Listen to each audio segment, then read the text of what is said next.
Olá, bom dia para você que acompanha a nossa programação. Hoje é quinta-feira, 3 de março de 2022. O programa Congresso em Pauta está no ar e aqui, como você sabe, a gente traz detalhes, opiniões, informações e dados atualizados a respeito dos debates do Congresso Nacional e que interferem na vida cotidiana da população e dos quais todos devem participar. Eu sou Clécia Carli e eu agora apresento o tema do programa de hoje.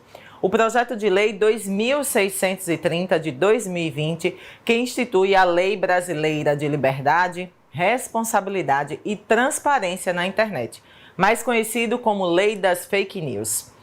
Já aprovado no Senado Federal, o PL 2630 agora aguarda análise da Câmara dos Deputados. O debate sobre fake news não é novo no Brasil nem no mundo, principalmente quando o tema envolve eleições. Nacionalmente, a discussão tem gerado cada vez mais engajamento para usar uma linguagem própria das redes sociais, à medida que a proposta de regulamentação avança no Congresso Nacional. De autoria do senador por Sergipe, Alessandro Vieira, o PL foi apelidado de Lei das Fake News e busca proibir o disparo em massa, prevê prisão para quem realiza o disparo de fake news por meio de contas robô, busca proibir monetização de perfis de agentes públicos e, além disso, prevê advertência, multa e até proibição de plataformas que não seguirem a determinação da lei. O primeiro grande impacto dos envios em massa no mundo via mídias sociais, que chamou a atenção de autoridades e população, aconteceu durante o Brexit, processo que formalizou a saída da Inglaterra da União Europeia. Lá, o uso de fake news, que geralmente suscitava ideias xenófobas contra imigrantes, acabou resultando na instalação de uma CPI no parlamento britânico. De lá para cá, os esforços contra as fake news aumentaram. Um deles vem justamente do Tribunal Superior Eleitoral, o TSE, que criou um programa de enfrentamento à desinformação. E é diante desse contexto que debatemos o PL 2630 hoje, com a presença do autor da proposta, o senador Alessandro Vieira, com Amaro Grassi, jornalista, professor da Fundação Getúlio Vargas e suplente na Comissão de Transparência das Eleições do Tribunal Superior Eleitoral. E com Ana Carolina Westrup, integrante do coletivo Brasil de Comunicação Social. Sejam todos aí muito bem-vindos e todas, né, ao programa Congresso em Pauta. Gostaria de começar a primeira pergunta, porque o tema é amplo, né, vou direto ao assunto. Começar perguntando ao senador Alessandro Vieira, né, como foi que surgiu a proposta e quais foram as bases utilizadas para a formulação do texto do PL 2630. Bom dia, é um prazer estar conversando com vocês. Bom dia. Esse projeto surge de uma compreensão muito evidente da necessidade de criar algum tipo de regulação para o uso de determinadas ferramentas em redes sociais. O projeto em nenhum momento se preocupou em regular conteúdo, ou seja, quais são as ideias das pessoas, a liberdade de expressão. Isso não é tocado pelo projeto, especialmente na sua versão original, como saiu do Senado. O que a gente tenta é evitar que determinadas ferramentas sejam utilizadas para criar um descompasso, uma desconformidade, ou para evitar a responsabilização daqueles que cometem crimes. É importante lembrar que as redes sociais, a internet em geral, são hoje meio para a prática de diversos delitos, não só contra a democracia, mas delitos patrimoniais. E isso precisa de algum tipo de ajuste, é uma busca que o mundo inteiro está fazendo, não é um projeto simples, infelizmente vem tramitando muito lentamente na Câmara dos Deputados, a gente espera ter alguma resolução antes do período eleitoral, quando a gente sabe que naturalmente as coisas pioram muito no ambiente das redes sociais. E agora, né, depois dessa breve apresentação do senador, a minha pergunta vai para todos, né, e eu vou começar com a Ana Carolina, né. Recentemente, as plataformas digitais, Facebook, Instagram, Twitter, Google e Mercado Livre se manifestaram contra o projeto, né, alegando que significa uma tentativa de restrição da liberdade e da democracia. Como é que vocês avaliam esse posicionamento, Carolina? Primeiro quero dar o meu bom dia à TV Alésia, a TV Pública Sergipana, importante espaço da gente estar fazendo esse debate. Eu acho que a TV Pública tem esse papel, né? A comunicação pública tem esse papel de jogar luz a debates tão importantes como esse. Quero dar um grande abraço também ao senador Alessandro Vieira, autor dessa PL, um senador que tem dialogado diretamente com a sociedade civil, com os movimentos ligados ao direito à comunicação, a fim de ampliar a importância dessa PL. Então, quero dar meu bom dia e orgulho também, viu, senador Alessandro, de sermos sergipanos e termos aí a sua autoria nessa história aí em relação à regulação das plataformas. E também ao Amário Grassi, importantíssimo papel da Fundação Getúlio Vargas, né, da DEAP nessa discussão. Então é muito bacana estar aqui discutindo com vocês nesse espaço tão importante. É isso, Clécia, essa é uma discussão que a gente faz e é muito normal que as plataformas tentem interpretar e até distorcer o papel dessa PL. Primeiro que é importante essa discussão sobre a regulação, né? A gente está falando de grandes empresas transnacionais que hoje acumulam audiência, né, de uma forma vertiginosa. A gente tem aí o Facebook com os números estrondosos, né? 2 bilhões de pessoas por dia circulam nesse espaço de mediação social. Então, dentre todas as questões nocivas que nós estamos falando aí, em relação à desinformação, a compartilhamento massivo de mensagem, uma série de outras questões, é muito normal que as empresas levantem essa bandeira, né, da censura ou mesmo do impedimento, né, ao modelo de funcionamento dessas empresas. Agora, o que a gente lamenta, de certa medida, é todo o histórico que nós estamos vendo, né, assim, nas democracias contemporâneas, essa falta de autoavaliação também das empresas, porque uma série de escândalos, né, a gente está vivenciando aí no Brasil, nas eleições, e não só aqui, não é uma agenda nacional, é uma agenda internacional. Portanto, há de se colocar para as empresas a importância, né, de que os seus affordances, né, ou seja, os seus usos, sejam regulados para o bom fortalecimento da democracia, para o bom fortalecimento da liberdade de expressão. É um modelo de comunicação que rompeu uma série de paradigmas, né? A gente está falando aí de uma construção, né, do prosumer, ou seja, ao mesmo tempo que você produz conteúdo, você consome conteúdo numa larga escala, com uma possibilidade de alcance de compartilhamento nunca antes visto. Então é preciso, sim, que a gente regule principalmente esses aspectos nocivos que nós estamos enfrentando. Nós enfrentamos em 2018, estamos no ano eleitoral de 2022 aí, portanto, há um desafio eminente aí em relação à questão da desinformação e do compartilhamento massivo de mensagem, perfilamento, segmentação específica. Portanto, eu acredito sim que a PL responde uma série de perspectivas, né, e que tem avançado nesse sentido, e acredito que é uma legislação fundamental, como outros marcos no Brasil também, como o Marco Civil da Internet, como a Lei Geral de Proteção de Dados. Portanto, eu acho que a PL traz aí, vem nesse arcabouço legislativo de aprofundar as democracias, aprofundar a liberdade de expressão e colocar para as empresas as responsabilizações que, de fato, elas precisam ter diante desse papel de mediação social que elas vêm fazendo aí nos últimos anos. Amaro, seu posicionamento sobre essa questão das plataformas. Bom dia, seja bem-vindo mais uma vez. Bom dia, Clécia, muito obrigado. Faço minhas as palavras aí da Carol em relação ao convite da TV Alerj, a importância dessa discussão, né, de abrir esse espaço para debate.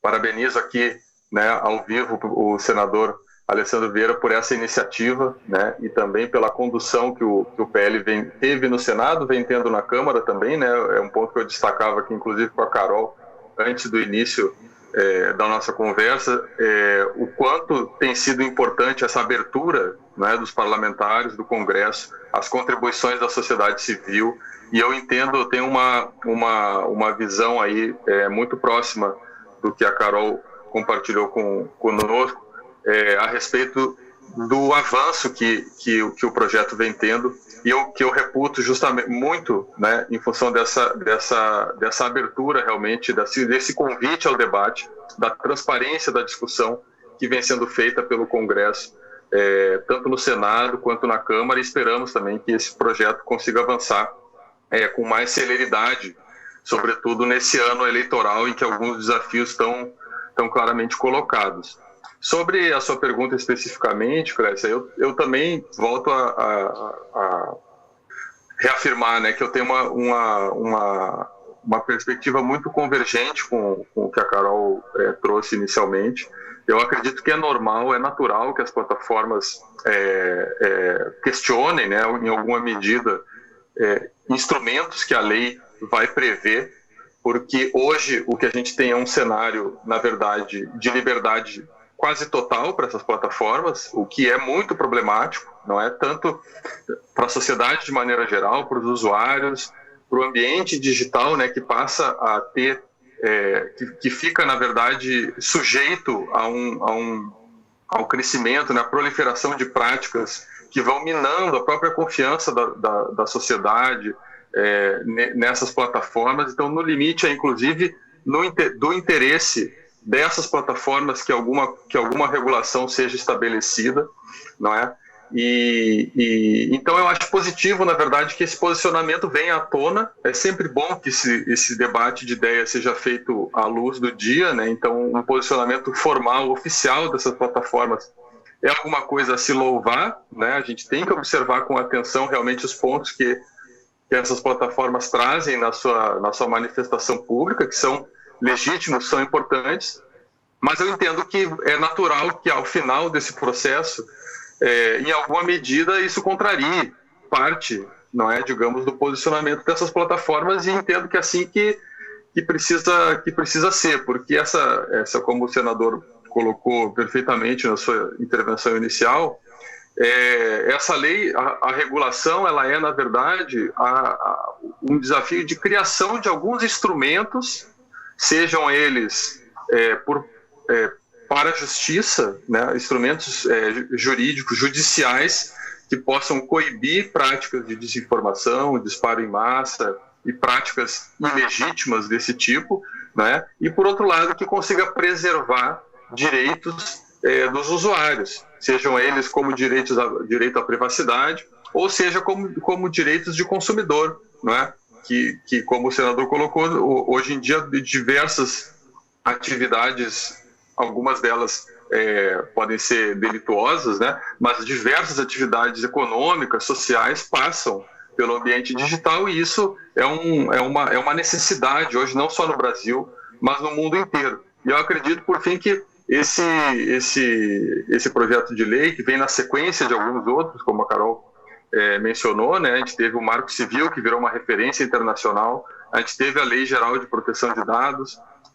Eu acredito que essa é mais uma legislação que tem o potencial de colocar o Brasil numa posição de protagonismo do debate internacional a respeito da regulação da internet, uma regulação que respeite os princípios constitucionais, não é, de direito à liberdade de expressão, direito à privacidade, mas que também responsabilize, sim, as plataformas que monetizam, que têm os seus modelos de negócio estruturados em torno das possibilidades do ambiente digital, que são crescentes, mas que também a gente consiga estabelecer algumas ferramentas, alguns instrumentos para a justiça brasileira poder atuar com mais correção, com mais rapidez, com mais efetividade para coibir esse tipo de prática, né? E uma dos pontos críticos aí, sem dúvida, é a falta de transparência das plataformas, que acho que é um ponto que depois a gente pode até avançar um pouco mais,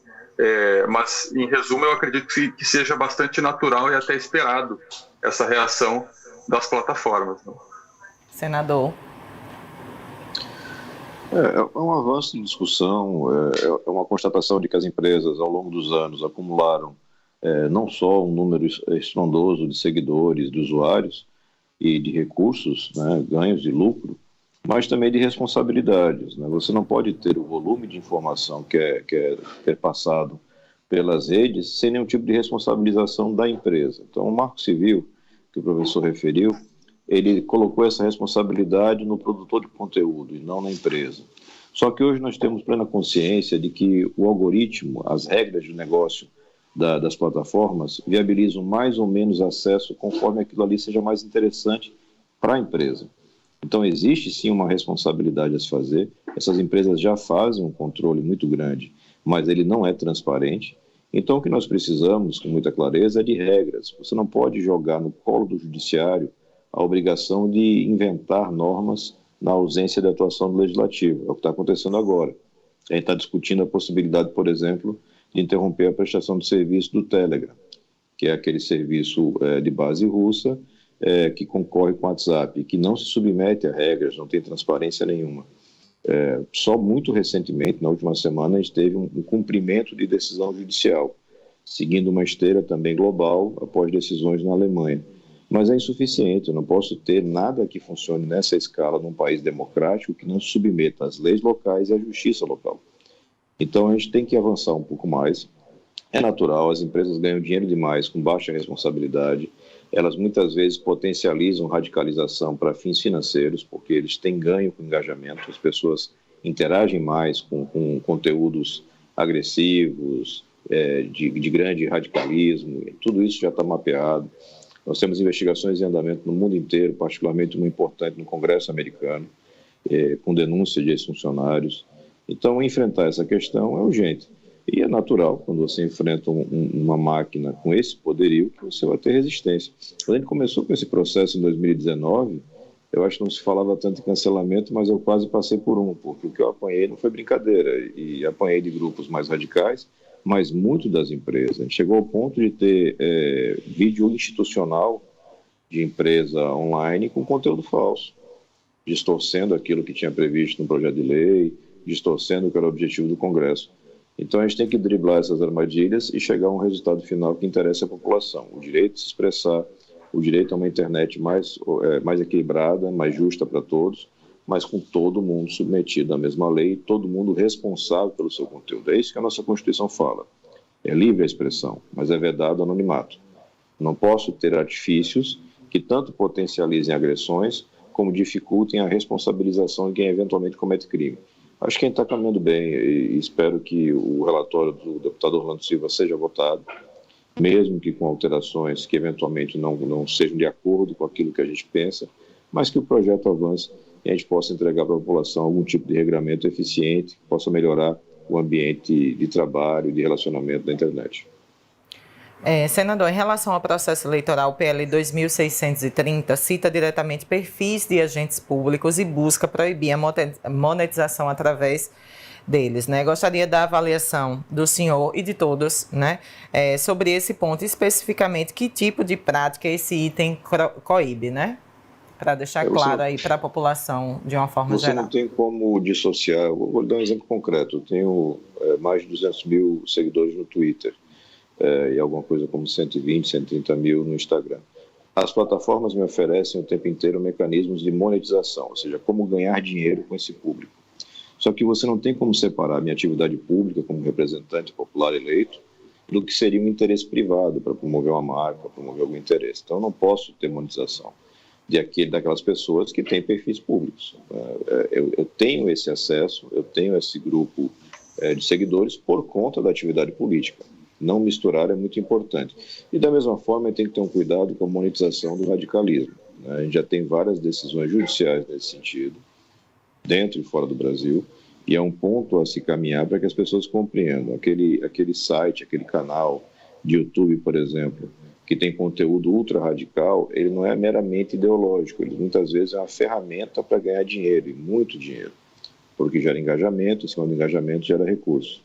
Então a gente tem que regular isso melhor e forçar claramente que aquele que optou pela vida pública, pela política, por exemplo, não possa se valer disso para ganhar dinheiro. Isso não faz o menor sentido.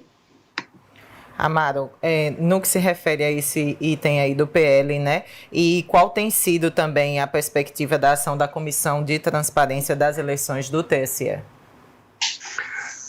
Bom, em relação a essa questão do figuras públicas, né, que têm uma atividade política, eu tô de acordo. Acho que não tem nem muito o que acrescentar ao que o senador traz. Eu acrescentaria, na verdade, um outro aspecto mais geral em relação ao papel que essas plataformas elas adquiriram, não só em auferir recursos financeiros, né, a famosa chamada hoje monetização do conteúdo, mas que ao fim e ao cabo, essas plataformas hoje, se a gente observar, elas praticamente fazem uma regulação, uma mediação do debate público na sociedade de maneira geral. Uma sociedade como a brasileira, que já é super conectada, que tem usuários, né, que são muito ativos.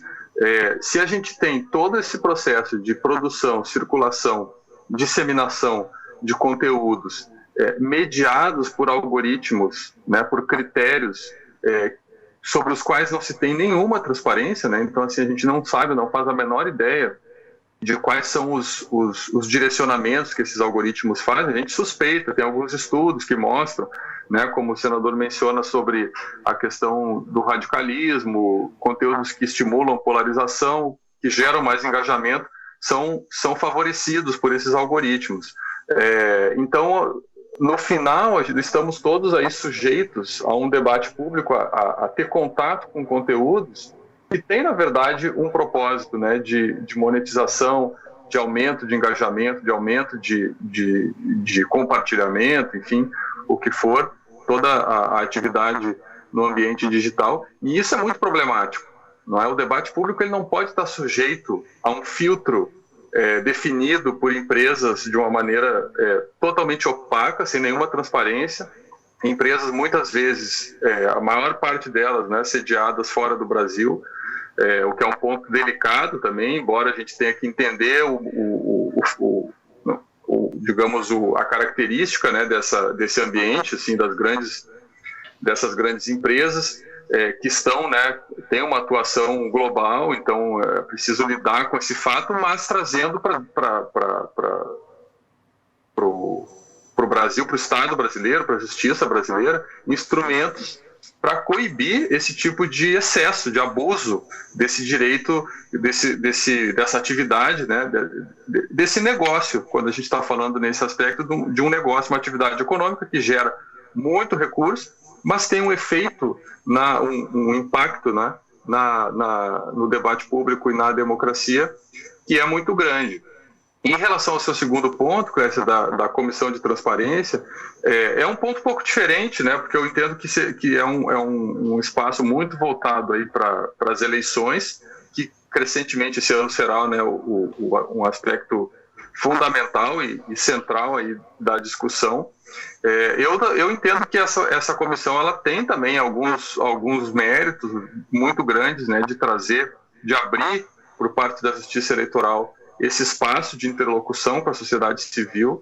Agora, recentemente, há aproximadamente 2 semanas, né, foi anunciado aí um acordo de cooperação das principais plataformas com o Tribunal Superior Eleitoral, embora não com o Telegram, como o senador trouxe, o que é extremamente problemático, mas, de fato, algumas plataformas, né, as demais principais plataformas, Facebook, Instagram, WhatsApp, Google, YouTube, Twitter, se comprometeram, né, mesmo as novas, né, TikTok e Quai, acredito que são essas, se não esqueço de nenhuma, se comprometeram com uma cooperação, o que é, sim, positivo, mas, de novo, né, ao fim e ao cabo, nós terminamos sujeitos à boa vontade dessas plataformas de cooperarem com a justiça brasileira. O que é positivo, é um avanço em relação às últimas eleições, sobretudo em relação às eleições de 2018, mas é ainda insuficiente, porque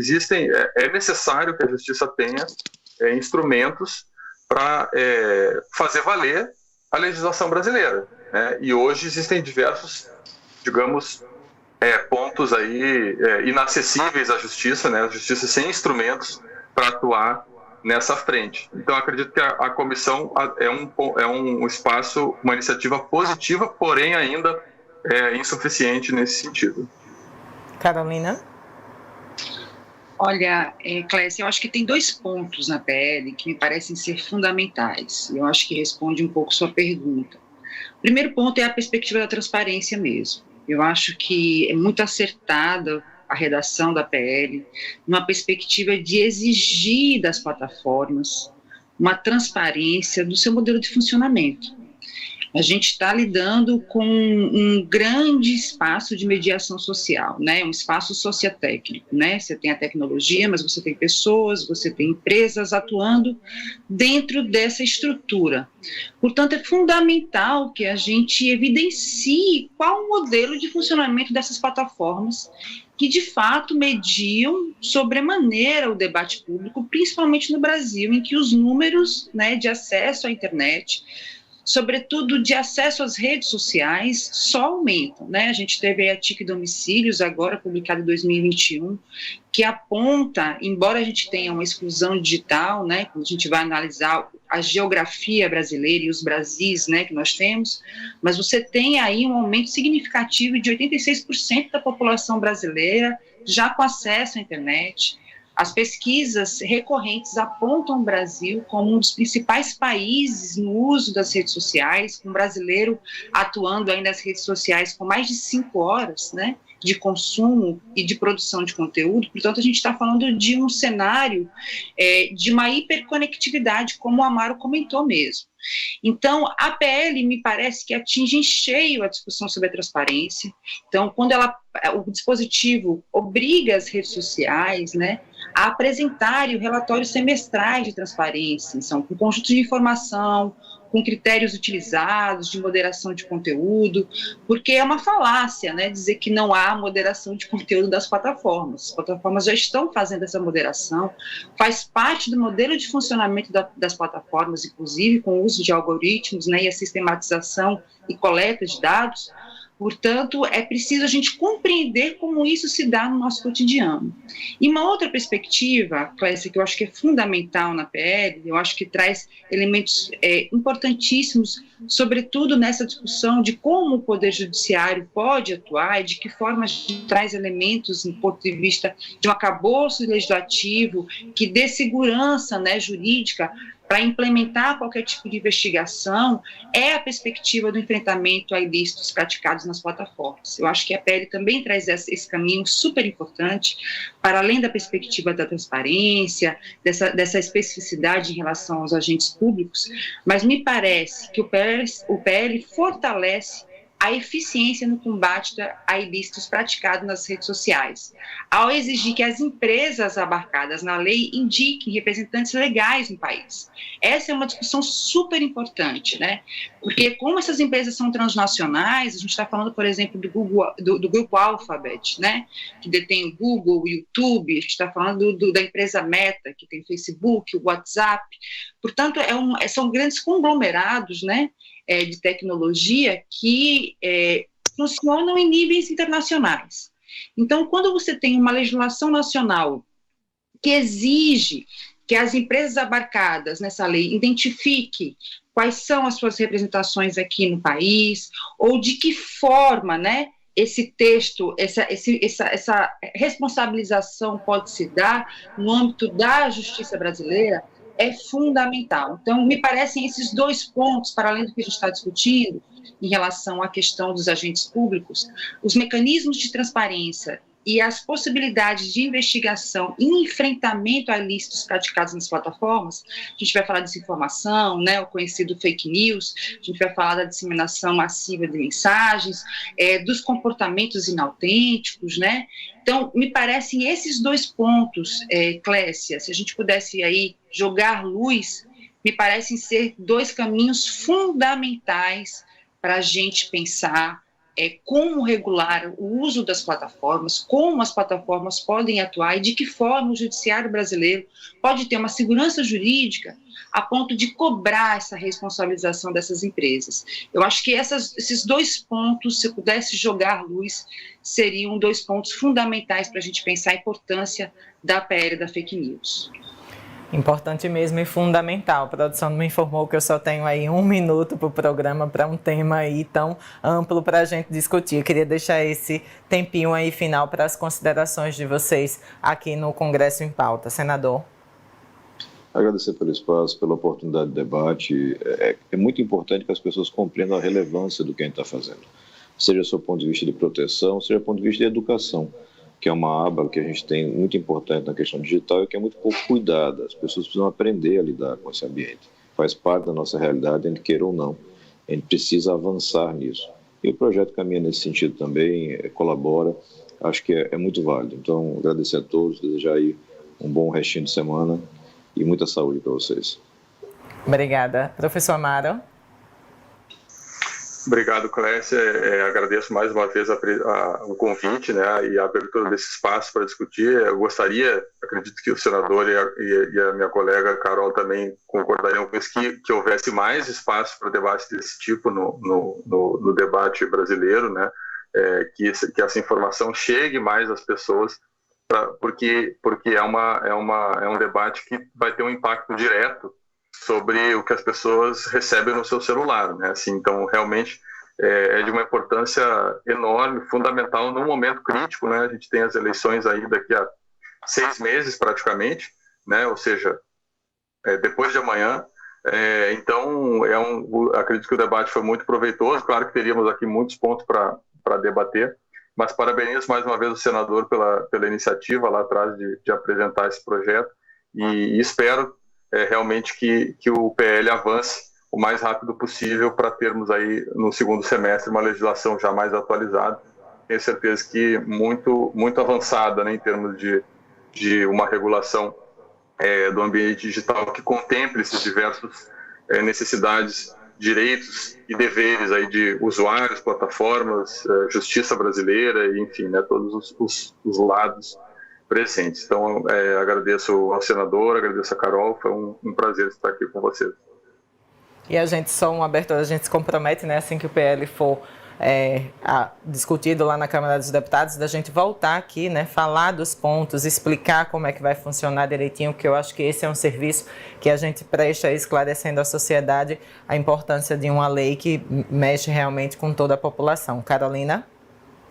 Olha, quero agradecer profundamente esse espaço, enaltecer o papel da comunicação pública e da TV Alesi, jogando luz nessa discussão, né? Então é sempre importante ressaltar a importância da comunicação pública, agradecer ao senador Alessandro Vieira pela abertura no debate, pelo pioneirismo mesmo da discussão sobre esse tema e trazer essa discussão dentro de um PL, eu acho que isso é fundamental, ao Amaro Graça por todo o papel que a Fundação Getúlio Vargas vem desempenhando do ponto de vista de fato, dar um norte, né, nas discussões em relação ao debate público, democracia digital e uma série de outros elementos que a Fundação Getúlio Vargas também se debruça, e colocar que o Intervozes é um coletivo que está aberto para a gente fazer a discussão sobre direito humano à comunicação, sempre na lógica de defender os princípios constitucionais da liberdade de expressão, mas, sobretudo, também de evidenciar a importância da comunicação numa sociedade tão mediada e tão mediatizada. Então, quero agradecer profundamente o espaço e me colocar à disposição para os profundos debates, enfim, estamos aqui torcendo para que o PL avance o quanto antes, para que a gente possa utilizá-lo nesse desafio do ano eleitoral de 2022. Obrigada a cada um de vocês, bom restinho de semana, bom trabalho. Obrigada mais uma vez. Para mais informações sobre desinformação e eleições, recomendamos o vídeo do TSE intitulado Fake News, o impacto das eleições no mundo, que pode ser acessado no endereço que você vê aí na parte inferior da tela, www.tse.jus.br/vídeos/fake news. Eleições, tracinho no mundo. É isso. Chegamos ao fim de mais um Congresso em Pauta, mas lembre-se, se quiser acompanhar nossa programação pelas redes sociais, no Face e no Instagram, o @TVAlesi 5.2, no Twitter, @TVAlesi. Para acessar o nosso canal no YouTube, é só posicionar a câmera do seu celular no QR Code que aparece do seu lado esquerdo, no canto inferior da tela. Congresso em Pauta volta na terça-feira, dia 8 de março. Até lá!